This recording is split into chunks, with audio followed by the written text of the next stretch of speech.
Que motivo eu tenho pra acordar mais cedo? Em pleno domingo, chova ou faça sol. Se não for trabalho ou então diversão, algo que eu faça por obrigação. Eu tenho motivo pra acordar mais cedo. Em pleno domingo, chova ou faça sol. Vou te encontrar na escola dominical, que faz o domingo ser especial. Escola dominical,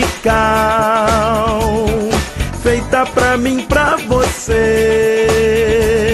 Espaço pra crescer e a Bíblia conhecer, sempre junto com você.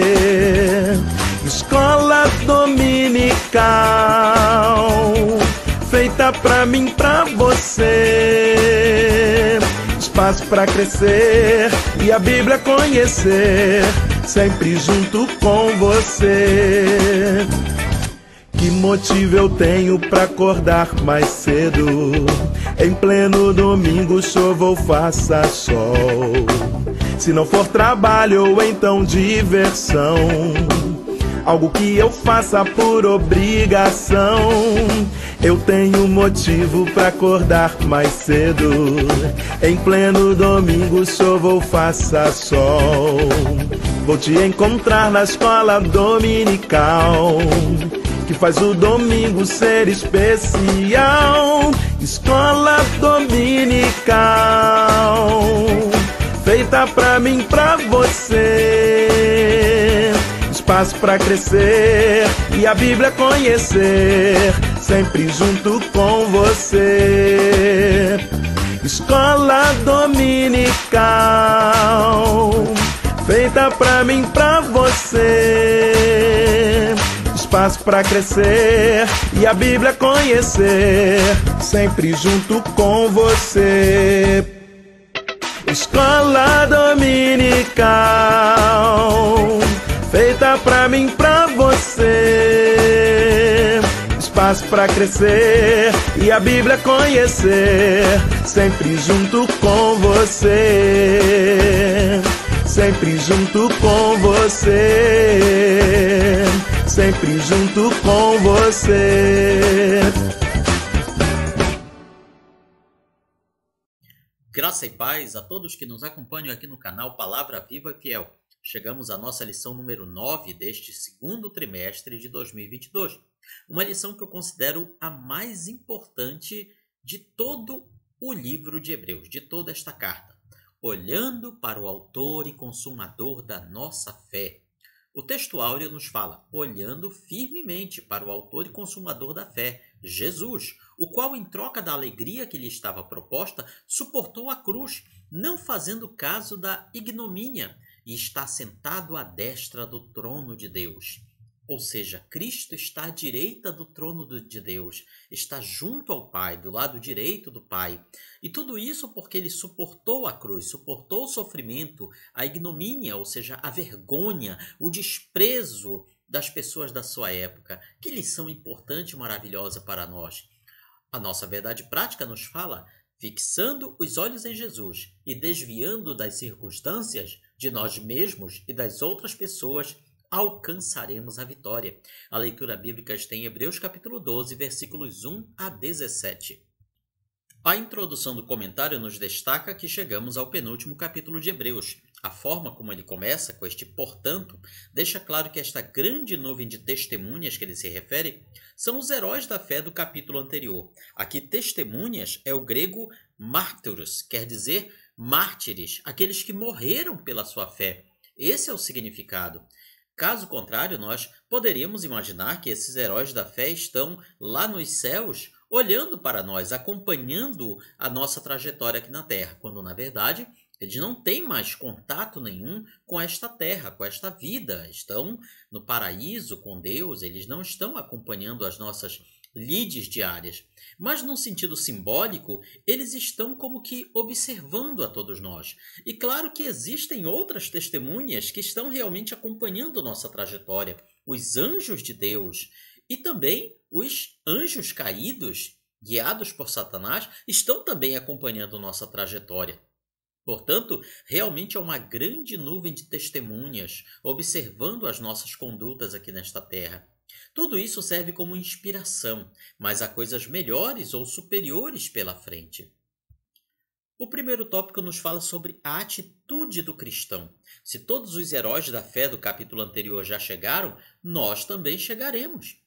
O caminho que eles abriram para a vitória, isso daí nos serve de incentivo para mostrar que nós podemos conseguir, podemos vencer.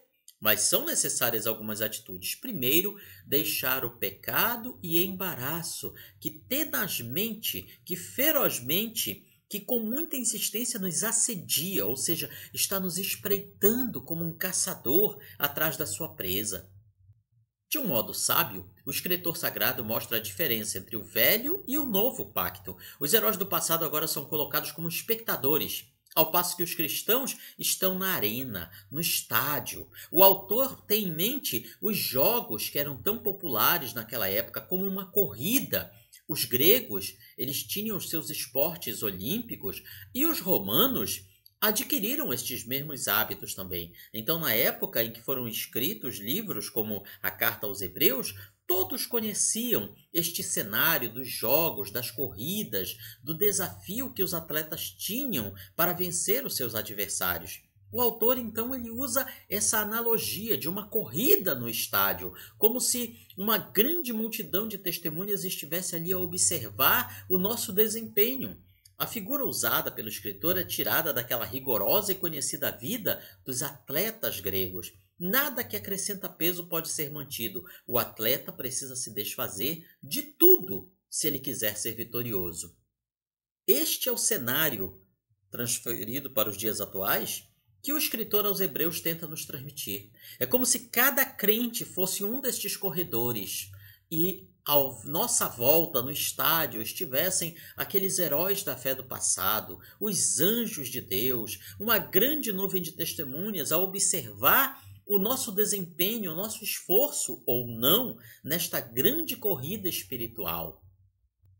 Então, nessa corrida, o atleta tem que se desfazer de todo o peso supérfluo, pois isso vai atrapalhar o desempenho, a desenvoltura dele. Tudo que atrapalha tem que ser deixado de lado.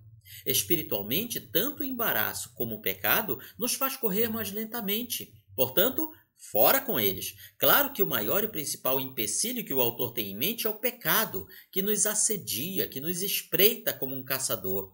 Esse sim é a carga mais pesada. Sem dúvida, o pecado, ele atrasa a nossa vida espiritual. Ele nos puxa para trás, ele é como um fardo, como um peso que atrapalha a nossa vida espiritual. Porém, além do pecado, existe também o embaraço.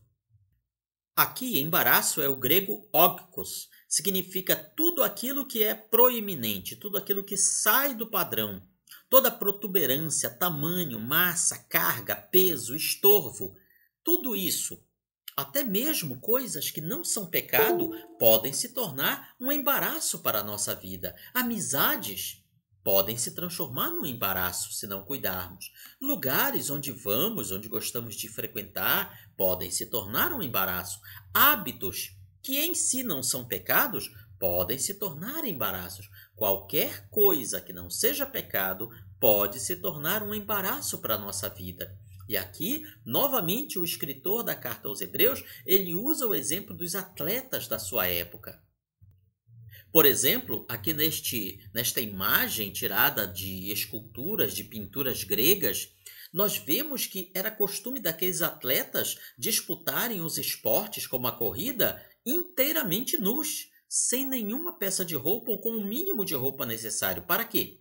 Para que não houvesse nem sequer um tecido atrapalhando o seu desempenho na corrida.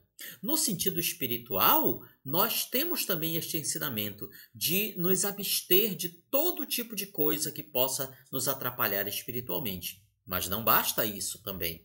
Precisamos correr com perseverança. Perseverança, em outras traduções aparece paciência, é o grego upomone, que significa estabilidade, constância, tolerância.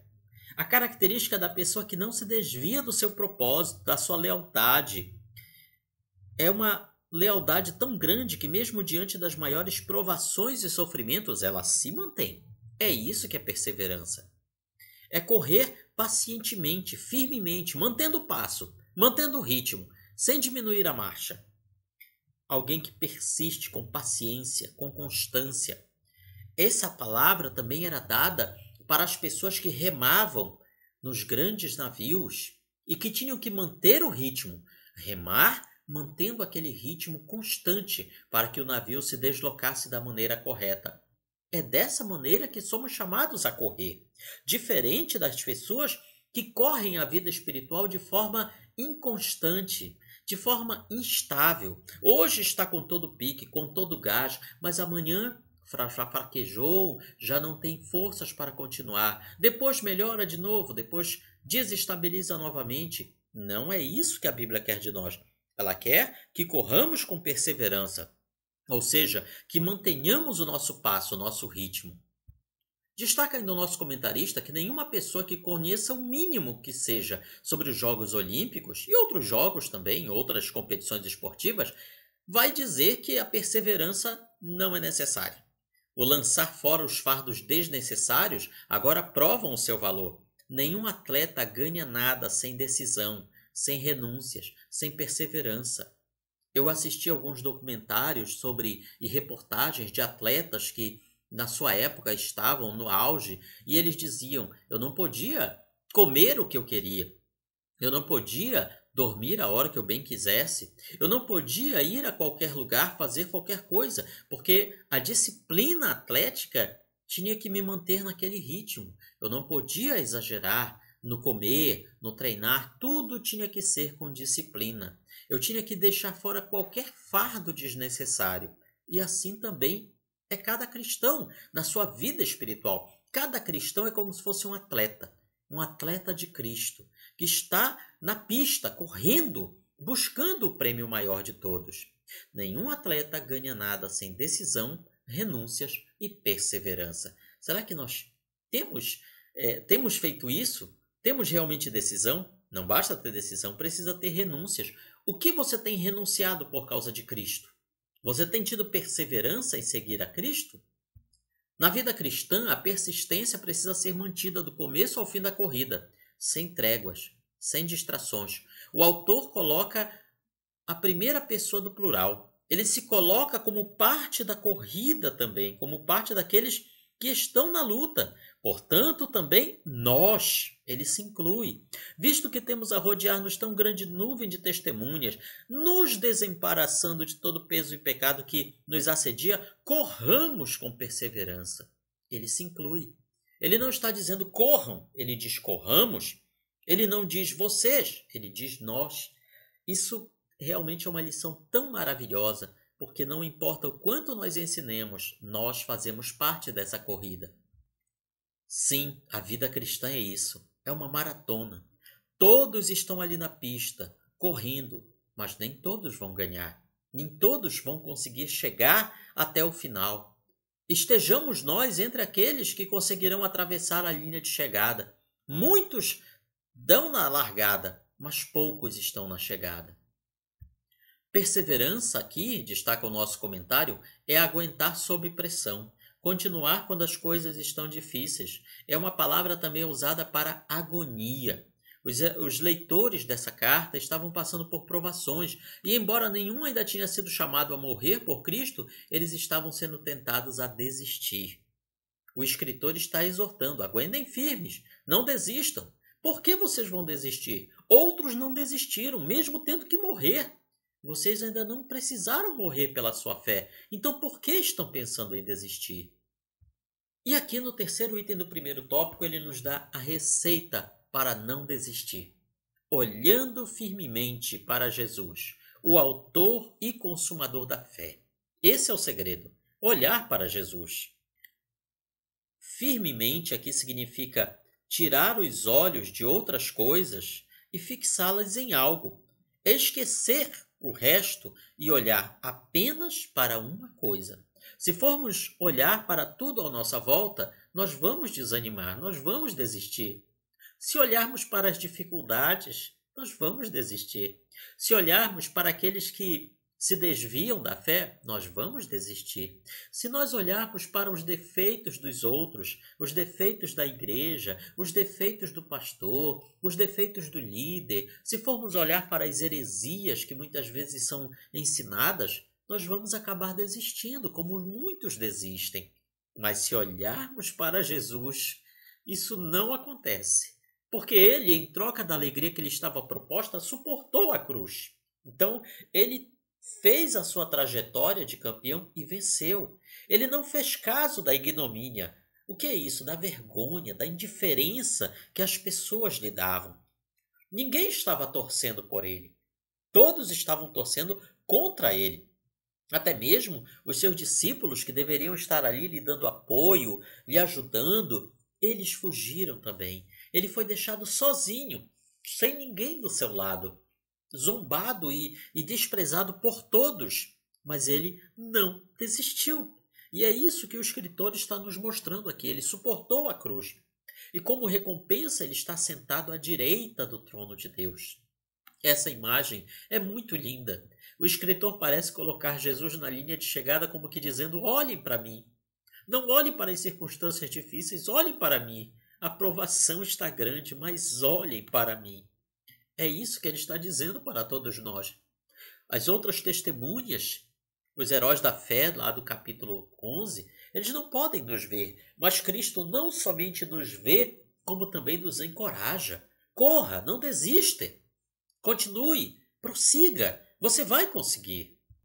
Sim, Cristo é o nosso alvo. Cristo é a nossa linha de chegada. Se nós olharmos para Ele, se nós fixarmos o nosso olhar em Jesus, nós vamos conseguir chegar ao final da corrida. Se olharmos para a multidão ao nosso redor, poderemos desistir, porque muitos vão falar contra nós, muitos vão dizer: você não consegue, você não vai ter forças, você não vai ter energia para chegar ao final. Mas se olharmos para Jesus, se olharmos para a nossa linha de chegada, nós seremos vitoriosos. O objetivo final de todos os crentes é Jesus. Ele já competiu sua carreira e venceu. Diante da dor, do sofrimento, de uma morte vergonhosa, considerando a alegria que ele teria, ele suportou a cruz e agora está entronizado, está junto ao trono de Deus. A exaltação de Cristo é novamente lembrada pelo escritor para mostrar o tamanho da vitória dele. Jesus é o Alfa e o Ômega, o A e o Z, o princípio e o fim, o autor e consumador da nossa fé. A nossa fé só existe por causa dele, e a nossa fé existe para ele.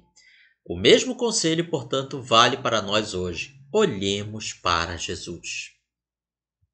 No segundo tópico, falaremos sobre a disciplina cristã. Para colocar ânimo nos seus leitores, o escritor agora usa outro argumento. Vocês esqueceram do que a palavra fala sobre os filhos? Não seria toda essa provação uma tratativa especial de Deus para aperfeiçoar vocês? Ele está explicando por que eles estão sofrendo, por que eles estão passando por provações. Há 3 argumentos para eles aceitarem essa correção que Deus estava dando neles. Primeiro, ela está prevista na Escritura. No Antigo Testamento é falado: filho meu, não menosprezes a correção que vem do Senhor, nem desmaies quando por ele és reprovado. Sendo as pressões culturais, perseguições e provações uma forte razão de alguns considerarem um abandono da fé cristã, o autor de Hebreus recorre à memória dos seus leitores. Ele faz ele lembrar, citando o texto de Provérbios 3, 11 e 12, para provar que a disciplina não significa falta de amor. Se estamos passando por lutas, por dificuldades, não é porque Deus não nos ame, não é porque Deus quer nos castigar, não é porque Ele quer acabar conosco, mas é porque Ele está nos disciplinando. O ensino é que eles, sendo filhos, não deveriam menosprezar, tratar de modo leviano a disciplina de Deus, pois ela é necessária. Além de ser necessária, ela tem um propósito. Qual é o propósito de Deus com a sua disciplina? É nos aperfeiçoar. O sofrimento que eles estavam passando, em vez de ser uma prova de que Deus estava os abandonando, era uma prova de que Deus os considerava como filhos e os estava tratando como filhos. Se estais sem correção, sois bastardos e não filhos.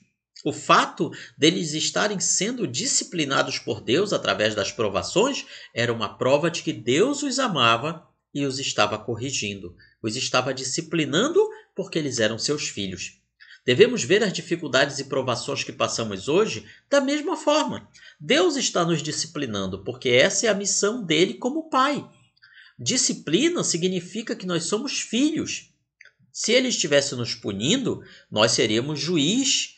Ele seria juiz e nós seríamos os criminosos, os réus. Mas como ele está nos disciplinando, é mais um lembrete. Você é meu filho. Você é minha filha. Eu amo você, por isso estou disciplinando você. Sim, a disciplina de Deus prova que somos amados. O Senhor corrige a quem ama e açoita a todo filho a quem recebe. Parece uma coisa contraditória. Deus nos ama e por isso nos castiga? Sim, isso acontece. Para que sejamos aperfeiçoados.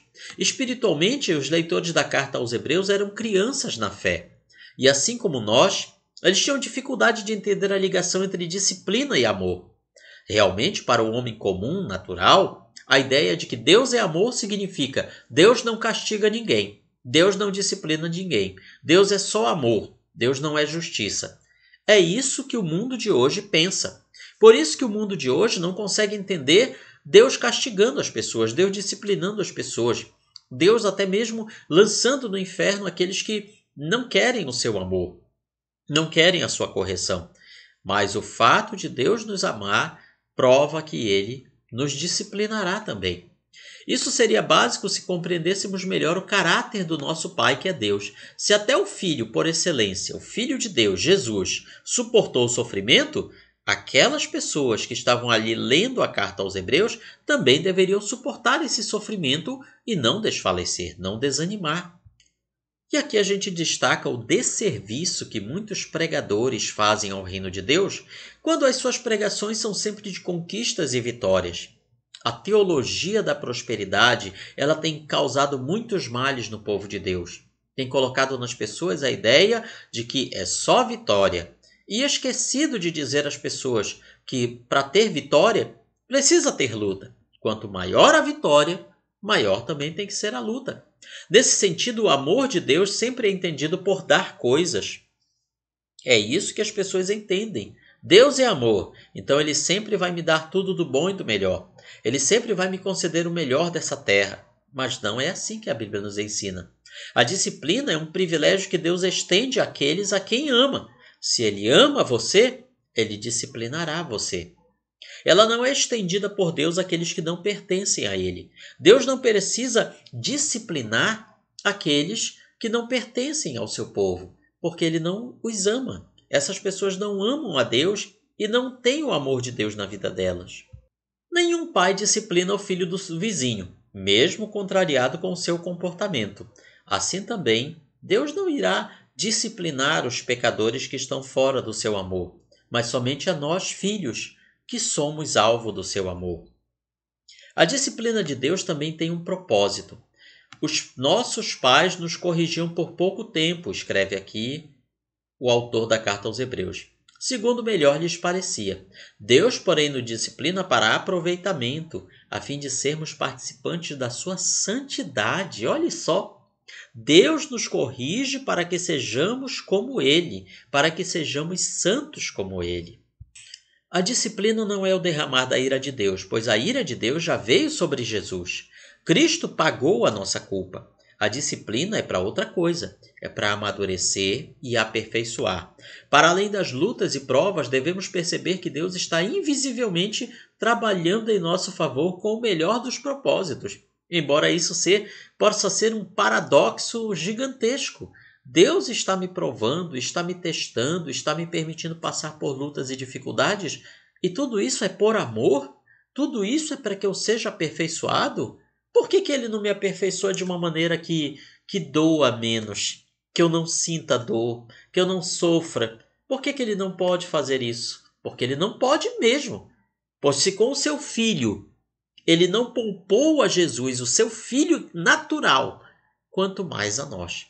Um pregador certa vez disse que adversidades muitas vezes são bênçãos disfarçadas. O salmista concordaria com isso ao escrever no Salmo 119: Foi-me bom ter passado pela aflição, para que aprendesse os teus decretos. Muitas vezes só aprendemos realmente as coisas elevadas espirituais quando passamos pelas provas e pelas lutas.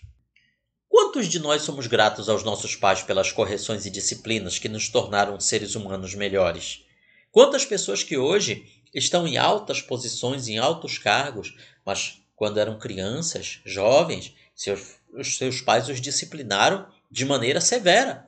E hoje essas pessoas são agradecidas aos seus pais pela correção que tiveram. Assim devemos ser com Deus. O autor de Hebreus diz que em relação a Deus a mesma coisa, só que o propósito é mais elevado. Os nossos pais nos corrigiam porque eles queriam que nós fôssemos bons cidadãos, pessoas de bem. Deus nos corrige para sermos participantes da sua santidade. Os pais humanos podem falhar na sua correção. Quantas e quantas pessoas foram disciplinadas além da conta pelos seus pais? Mas isso nunca ocorre com Deus. Deus trabalha no nosso caráter e quer nos ver santificados. Muitas pregações parecem colocar Deus como se fosse um Papai Noel, cuja única finalidade é distribuir bênçãos, distribuir presentes. Parece que Deus existe só para nos fazer sorrir. Não, não é assim. Deus também existe para enxugar as nossas lágrimas. Quando a disciplina é aplicada, ela não nos faz sorrir naquele momento, mas no futuro, sim. O fruto virá. Por isso, os leitores da carta aos Hebreus deveriam levantar as mãos cansadas, dar novamente força aos joelhos vacilantes. O Pai dos Espíritos sabe o que está fazendo. Deus sabe o que está fazendo. Nós não sabemos, mas no futuro, na eternidade, e muitas vezes aqui nesta vida, nós iremos descobrir por que Deus está nos permitindo passar pela prova, por que Deus está deixando que a dor aconteça, por que Deus está permitindo que a doença, o problema familiar, o problema financeiro, a luta, a aflição, a dor, a angústia venha sobre a nossa vida. Ele sabe por quê. Muitas vezes ele não vai dizer para nós, mas ele nos pede: tenha fé, confie em mim, aguente, sobreviva. É como o técnico que está ali treinando o atleta, muitas vezes fazendo o atleta sofrer, chorar lágrimas de sangue, como nós dizemos, odiar até as tripas, até a alma. Mas no final aquele atleta vai ser muito grato àquele técnico, àquele treinador que o moldou, que o esculpiu para que ele consiga subir no mais alto degrau do pódio. O terceiro e último tópico nos fala sobre a decisão do cristão. Aqui nós temos uma exortação, uma ordem à santificação, uma ordem para evitarmos a amargura, uma ordem para valorizar os privilégios espirituais. Seguir a paz com todos, não é seguir. Ele não está dando uma opção. Sigam, é isso que significa. Sigam a paz com todos. Sigam a santificação. Sem santificação ninguém verá o Senhor. É uma ordem. Há dois ingredientes aqui: a correta relação com Deus e com os homens. O autor mistura a paz. Sigam a paz com todos. É possível ter paz com as pessoas? Sim. É fácil? Não, não é não. É muito difícil termos paz com determinadas pessoas. Há pessoas que vivem... Existem pessoas que vivem tão atribuladas, tão aflitas, que é difícil ter paz com elas. Mas se permitirmos a amargura encher nosso coração, seremos derrotados. Se aquela pessoa que vive amargurada, aflita, atribulada, sem paz, sem Deus, conseguir transferir essa amargura para nós, seremos derrotados. E vamos contaminar com os outros à nossa volta, assim como nós fomos contaminados por aquela pessoa. Então, a nossa luta diária não é simplesmente evitar a maldade no nosso coração. É não deixar que a maldade dos outros nos contamine. É uma luta terrível. Afinal, todos os dias somos instigados a nos vingar, a retribuir o mal com o mal, a, de alguma maneira, prejudicar aqueles que nos prejudicaram, a fazer chorar aqueles que nos fazem chorar. Não é fácil resistir a essa tentação. E muitas vezes Deus permite que nós tenhamos os meios, as condições para nos vingar, para dar o troco, justamente para testar a nossa fé. Amargurados nunca têm paz. A paz precisa ser buscada e às vezes requer esforço, mas ela não pode acontecer a qualquer preço. A paz precisa ocorrer dentro dos limites do que é certo, pois sem a santificação ninguém terminará a carreira. A advertência é muito grave. Sem santidade, sem santificação, pode esquecer ver a Deus. Pode esquecer fazer parte do reino de Deus. Somente aqueles que forem santos poderão ver a Deus. Além disso, temos que valorizar as coisas espirituais. Nem haja entre vocês alguma pessoa impura, profana, como foi Esaú, o qual, por um prato de comida, por um lanche, um repasto, vendeu seu direito de primogenitura. Esaú é o exemplo do que nós não temos que ser. Uma pessoa que não soube valorizar as coisas espirituais, mas desprezou-as. Todos os exemplos que o autor usa, ele faz dentro do contexto das escrituras judaicas, pois seus leitores, como judeus, a conhecem muito bem. Vocês sabem, pois sabeis. Esaú foi profano, ele foi mundano. Por quê? Ele pegou aquilo que era espiritual e trocou por um prato de comida. Ele poderia ter aguentado a fome naquele momento, mas não entregar o seu direito de filho mais velho, de primogênito. Todavia, ele valorizou mais o estômago e os apetites do que as coisas de Deus. É isso que nós não devemos ser. E não rejeitar a oferta de Deus. Tende cuidado, não recuseis ao que fala.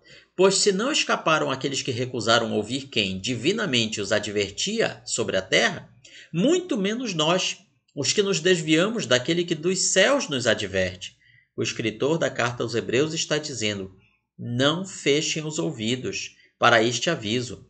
Se aquelas pessoas que eram avisadas por outros aqui na terra não escaparam, depois de terem rejeitado, muito mais a nós, se não aceitarmos Deus que nos fala através de Cristo, lá dos céus. O clímax do capítulo é aqui, do verso 18 ao 24. O escritor dos Hebreus mostra outra vez que o cristianismo é superior ao judaísmo. Ele contrapõe o Monte Sinai com o Monte Sião, a lei com a graça, o antigo pacto com o novo pacto, a antiga aliança com a nova aliança, e o contraste é gigantesco. Ele faz a lembrança da entrega da lei em Êxodo 19, quando Moisés recebe a lei das mãos de Deus e a entrega para o povo. E eles não ouviram. Num primeiro momento até aceitaram, mas depois rejeitaram a palavra de Deus vinda a eles através de Moisés e foram castigados por isso. Então, muito mais nós, se rejeitarmos aquele que é superior a Moisés, ou seja, Cristo Jesus. Tudo na entrega da lei mosaica foi apavorante. O fogo no Monte Sinai, o tremor do monte, os relâmpagos, o som de trombeta. O povo e até Moisés ficaram aterrorizados, pois não suportavam a intensidade da revelação. A santidade de Deus abalou tudo e todos. Ou seja, o concerto, o pacto do Sinai, era para amedrontar mesmo. Agora tudo é diferente. Deus se fez gente e chegou até nós do nosso tamanho. O tão esperado mediador entre Deus e os homens finalmente veio. Enquanto no velho pacto, no velho concerto, o homem não podia chegar à presença de Deus, Cristo, por seu sangue, nos leva ao Monte Sião e à cidade do Deus vivo, a Jerusalém celestial, a incontáveis hostes de anjos. Ou seja, no antigo pacto, o homem não podia chegar até Deus. Mas no novo pacto, Deus vem ao encontro do homem. Deus se torna humano e vem até nós. Então, na nova aliança, no novo concerto, nós chegamos até a Jerusalém celeste, a universal assembleia, a igreja dos primogênitos arrolados nos céus, a Deus, o juiz de todos, aos espíritos dos justos aperfeiçoados. Por quê? São os justos que partiram antes de nós e que agora estão na presença de Deus. O sangue de Cristo cuidou de tudo. Tão eficaz é a sua obra que podemos até mesmo nos aproximar com ousadia, algo que não podia acontecer no Antigo Pacto. No Antigo Pacto, o povo ficou de longe do Monte Sinai, e somente Moisés foi lá falar com Deus. No Antigo Pacto, somente o sumo sacerdote podia entrar na presença de Deus, isso uma vez por ano, e sob determinadas condições. Mas no Novo Pacto, nós podemos entrar na presença de Deus a qualquer momento. O autor finaliza que quanto maior a revelação, maior é a responsabilidade. Por isso ele avisa: tende cuidado, não recuseis ao que fala. Quem é que está falando? Ele está se referindo a si próprio como escritor da carta? Não. Ele está se referindo a Jesus. Jesus está os advertindo para não desanimarem. E eles não deveriam recusar aquela fala de Cristo daquela maneira manifesta a eles. Concluímos que a superioridade da nova aliança em Cristo é muito clara. Portanto, sirvamos a Deus com temor. Prestemos atenção à sua palavra. Cristo é o único caminho. Cristo é a nossa linha de chegada. Cristo é o nosso alvo. E se olharmos para Ele, nós vamos conseguir completar a corrida. Nós vamos conseguir chegar à linha final. Nós venceremos todas as dificuldades e participaremos para sempre do reino de Deus. Esse, portanto, é um breve resumo da sua lição da escola dominical e você vai aprender muito mais, com certeza, na sua classe de EBD, na sua congregação. Convidamos você também a participar na nossa página palavravivaefiel.blogspot.com, onde você poderá baixar gratuitamente esta e muitas outras lições da escola dominical. Deus abençoe a sua vida.